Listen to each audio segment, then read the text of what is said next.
의자에 앉아서 하니 힘들어 편안하게 바닥에서 앉아 합니다. 또한 왼쪽 어금니 2개가 빠져 발음이 정확하게 하는데 힘듭니다.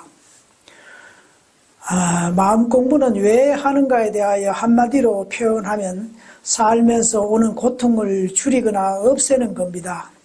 다음으로는 개인에 따라 여러 갈래로 나누어집니다. 어떻게 고통을 줄이고 없애는가 하는데 모든 것은 알아차림에서 시작합니다.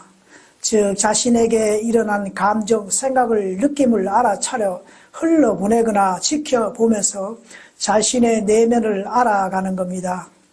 몸이 나라고 생각하지만 이런 경험을 통해 나는 내가 혼자 아님을 스스로 체험하게 됩니다. 나에게는 또 다른 영체가 존재함을 아는 것이고 나와는 상관없이 계속 함께 성장하면서 함께 느끼게 됩니다.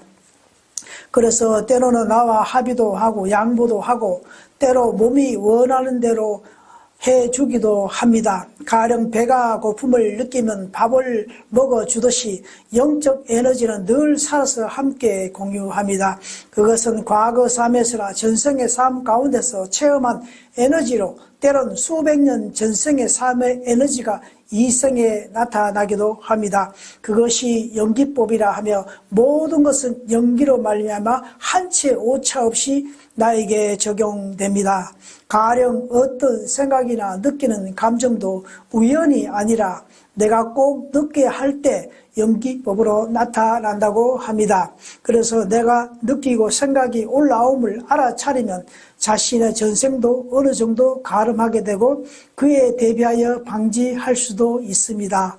과거 성장님 가운데 자신의 죽음의 시간도 미리 예측에 따라 가신 분도 많은데 이렇게 수행이 깊어지면 가능하다고 합니다. 그래서 미래 수천 년 일어날 예언도 합니다. 그것은 인간이 어떻게 사는가에 따라 역사는 그렇게 만들어지기 때문에 가능합니다. 전생에 죄를 많이 지어 상대를 괴롭게 했다면 때론 바로 인과의 법칙이 적용되기도 하지만 다음 생애나 그 다음 생애나 언제든 시절의 인연에 따라 나타나는데 그 과보가 나에게 연기되지 않게 피해가며 또는 약하게 적용되게 수용하기도 합니다. 인간은 삶에서 끊임없이 일어난 괴로움이 찾아오면 습관적으로 어떤 방법든 찾으려 하는 것이 인간의 속성입니다.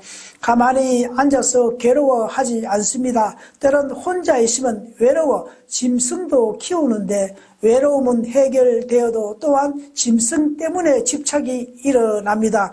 늘 하나 해결하면 또 하나 일어납니다. 그것은 소유욕에서 일어납니다. 우리가 잘 아는 법정 스님은 열반드시고 오늘날까지 책으로 통해 일반인에게도 많이 귀감이 되고 있습니다. 어느 분이 귀한 난을 선물했는데 방 안에서 난만 쳐다보면 마음이 평온해지고 글을 쓰다가도 난을 쳐다보게 되고 가장 친한 친구가 되었답니다. 외출하다 돌아오면 난이 반기는 것 같기도 하며 쳐다보면 볼수록 아름다웠다고 합니다. 하루는 강연 가게 되었는데 자꾸 난이 생각이 되더랍니다.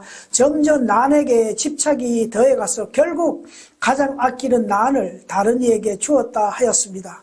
아무리 우리에게 좋은 돈이나 사람이나 물건이나 얻고자 하는 집착이 곧 나중에는 고통으로 변합니다.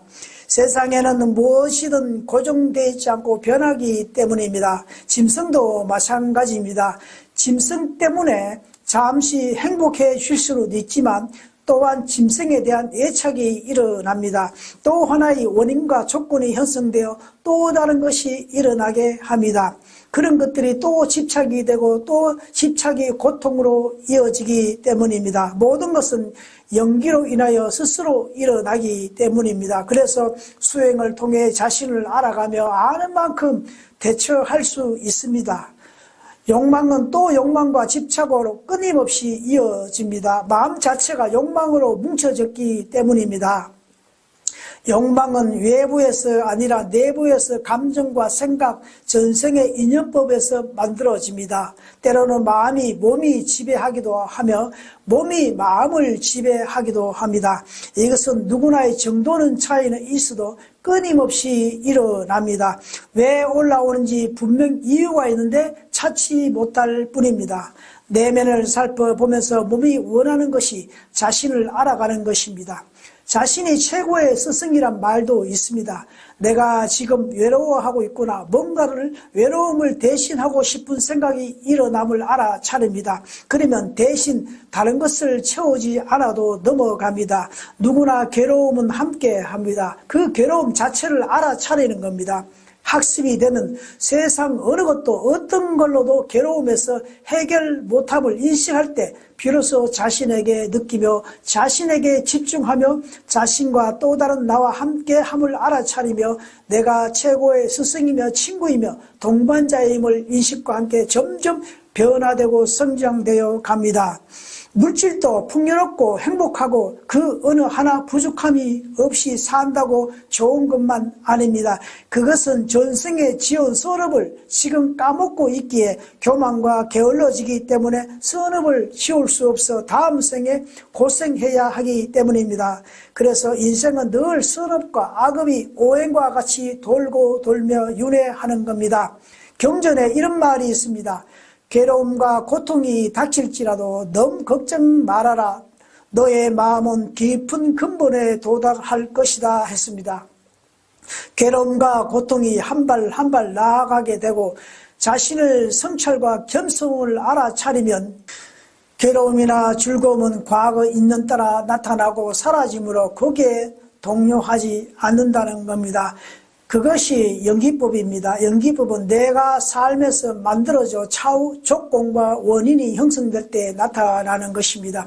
그래서 우주도 인간이 어떻게 하는가에 따라 변하게 되고 과거가 형성됩니다. 나 한 사람이 얼마나 소중한지 모릅니다. 한 사람의 영향이 인류를 바꾸게 합니다.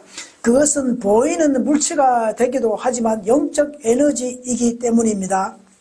1400년 전 당나라의 해능은 20살에 가난하게 홀로머니 모시고 나무 팔아서 겨우 끼니 해결하면서 어느 날 자신의 집 앞을 지나가면서 어떤 경전을 읽는 것을 듣고 너무 좋아, 누가 지어준 글인가 하며 물어 오조 홍인대사 그림을 알고 찾아 먼 여행하게 됩니다. 글도 모르는 해능은 800명 함께한 수행자 속에서 몇 개월간 방아 찧는 일을 하게 되는데 어느 날 오조 홍인대사는 개송을 지어 누구든 나의 방 앞에 붙여 놓으라 합니다.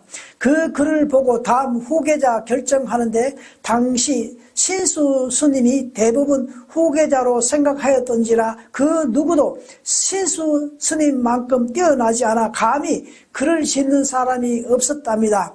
해능은 신수 스님이 지은 글을 보고 읽어달라고 하여 듣고는 자신도 사람을 시켜 글을 지어 오조 홍인대사 문 앞에 붙입니다. 그것을 본 홍인대사는 깜짝 놀라 워낙 깊은 내용이라 그 누구도 봐도 내용을 알 수 없는지라 많은 스님들이 무슨 뜻인가 묻는데 별로 깨달음이 없는 글이라 하면서 홍인대사는 그냥 넘어갑니다. 비범함을 아는 홍인대사는 이후 해능을 불러 밤에 아무도 몰래 글을 가르쳐 주는데 하나를 가르치면 열을 아는지라 더 이상 머물다간 목숨이 위험해 자신의 대를 이을 괴를 주어 육조 해능 대사임을 명시하고 괴를 주어 밤에 몰래 어느 지방을 도망가게 합니다. 며칠 후 모든 것을 알게 된 신수 스님과 제자들이 해능을 쫓아 죽이려 합니다. 멀리서 해능은 바위 위에 괴를 놓고 원한다면 가져가라 합니다. 순간 해능이 진짜 부처임을 알고 다시 돌아갔습니다. 이후 신수 스님 역시 육조괴를 받지 못했지만 차후 위대한 성인이 되어 왕이 함께 걸을 때도 존경의 표시로 신수 스님 뒤를 왕이 걸었다고 합니다. 당시 중국 최고의 성자를 1대 달라이라마 시작하여 5대 홍위대사까지 이어 내려온 것으로 6대가 해능대사였습니다. 그는 글도 모르면서 단박에 깨친 자로서 오늘날 불교 발전은 해능대사로부터 이어져 오고 있다고 하며 불교에서는 6조 해능대사의 이야기가 가장 많이 등용되기도 합니다.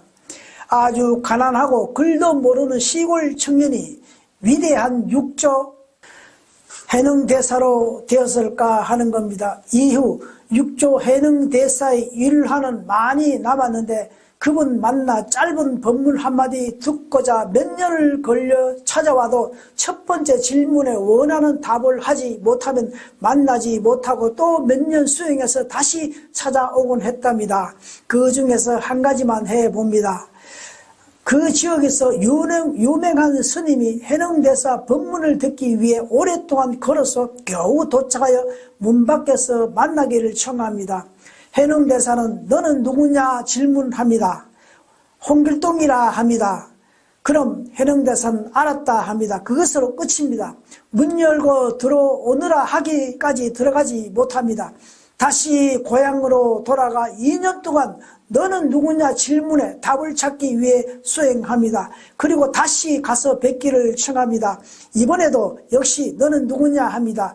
네, 대한민국에서 온 홍길동이라 합니다. 이번에는 본인이 거주한 지역을 붙여서 말합니다. 그러나 알았다로 대답합니다. 다시 질문을 대답을 찾기 위해 2년 수행하여 찾아가서 뵙기를 청합니다. 이번에도 너는 누구냐 질문합니다. 이번에는 모릅니다로 대답합니다. 또 어디서 왔느냐라고 질문합니다. 또 대답하기를 모릅니다라고 대답합니다. 그제서야 문을 열고 들어오라고 합니다. 너는 누구냐 질문은 인간 근본 전체를 묻는 것이며 너는 어디서 와서 어디로 가는가 하는 질문입니다. 거기에는 모든 것이 포함되어 있어 만나서 더 이상 나눌 이야기도 없고 서로 깨친 자로서 차 한 잔 마시고 돌아갔다는 이야기는 너무나 유명한 일화이며 많은 스님들이 이것을 통해 인간의 근본을 본질을 깨닫는다고 합니다. 인간은 누구나 그런 깨달음을 수 있는 존재인데 그것은 한 세대에 걸쳐 만들어진 것이 아니라 수많은 윤회 과정에서 뭉쳐져서 어느 날 시절의 인연에 따라 나타난다고 합니다. 예언자나 일생에 많은 영향을 끼친 사람은 대부분 그러하다고 합니다. 그래서 천하보다 귀한 영혼이라 성경은 말합니다. 모든 것은 인연 따라 나타났다. 인연 다하면 사라집니다. 영원한 것은 없습니다. 우주에는 늘 새롭게 돌아가기 때문입니다.